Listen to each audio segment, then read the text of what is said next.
Alors, euh, comment tu as composé quand la guerre sera finie? Tout simplement.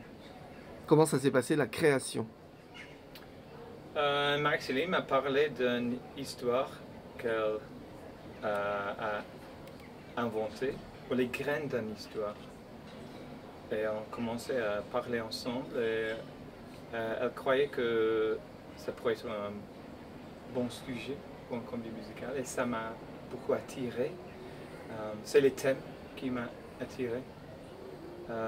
Et ça a suggéré assez simplement les styles de musique. Donc on a commencé, ça a pris 5 ans d'écrire. On a utilisé beaucoup de formes des chansons. Est-ce que chaque personnage a son style? Oui, je crois. Au début, certainement, parce que je voulais que les styles des personnages commencent un peu comme les archétypes, et puis ces archétypes ont s'ouvert les archétypes. Donc j'avais une idée pour la jeune fille étant un soprane,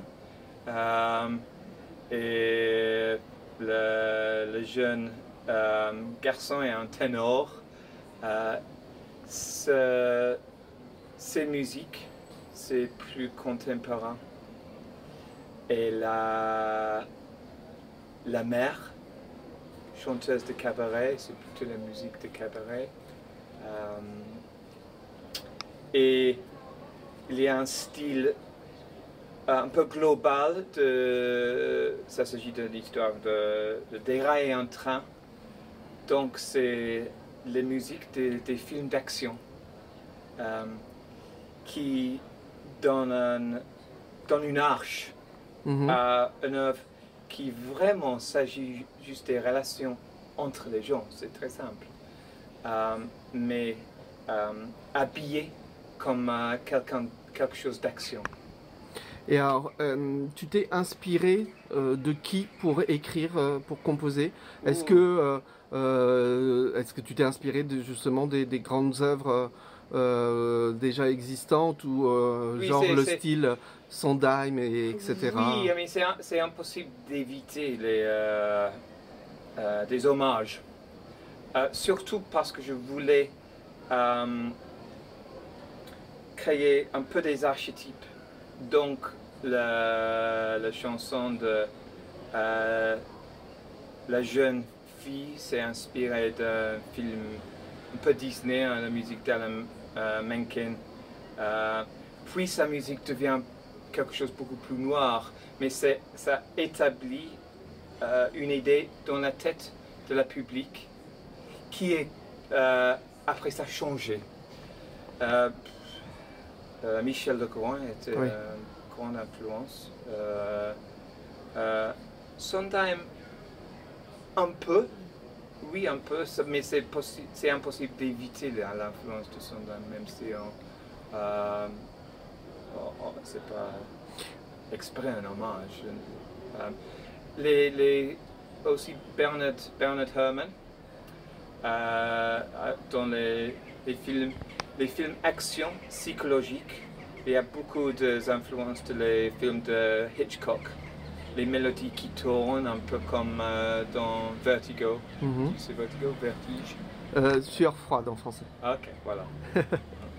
Et alors justement, oui, il y a aussi pas mal de parler chanter. Est-ce que c'est une vraie volonté de faire en sorte, et ça se voit pas beaucoup dans des œuvres françaises, se parler chanter? Est-ce que tu comprends ce que c'est le parler chanter? Non. Ah, c'est quand justement il chante en parlant en fait. Comment dire? C'est un peu justement comme Sondheim, c'est-à-dire tu as de la musique, mais il parle plus qu'il ne chante, mais en même temps il chante. Oui, le rôle des chansons, c'est d'avancer l'histoire. Donc, si si ça avance pas l'histoire, c'est pas la peine d'avoir une chanson. Donc ça adhère des bonnes règles des comédies musicales. C'est pour ça peut-être c'est pas exprès, c'est chanter, parler, mais c'est absolument que à la fin d'une chanson, on n'est pas dans les mêmes endroits qu'au début. Mhm.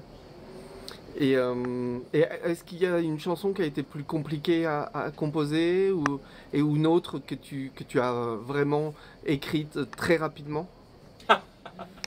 Trop rapidement.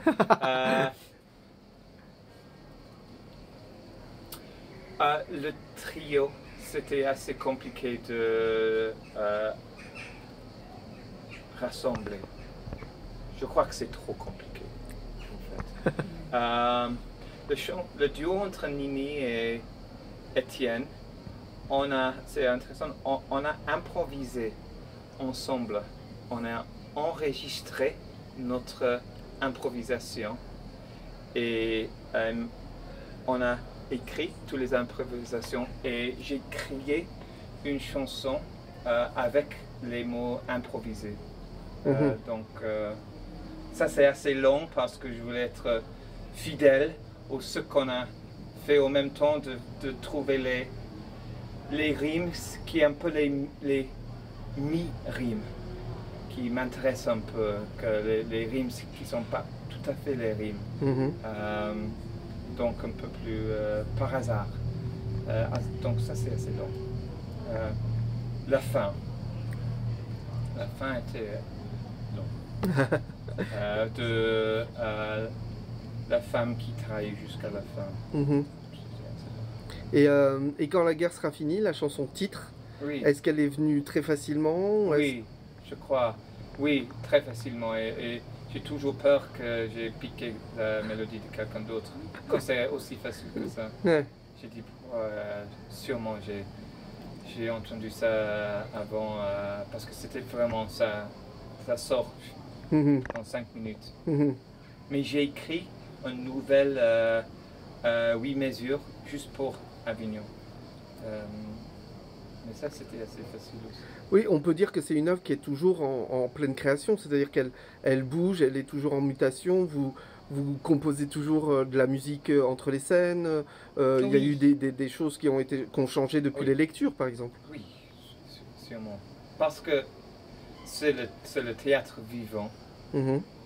Et en plus, on cherche. On a créé quelque chose et on cherche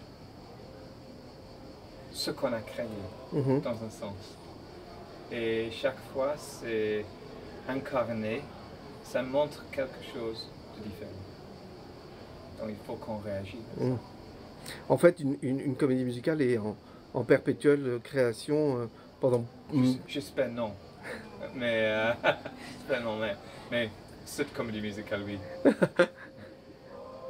Très bien.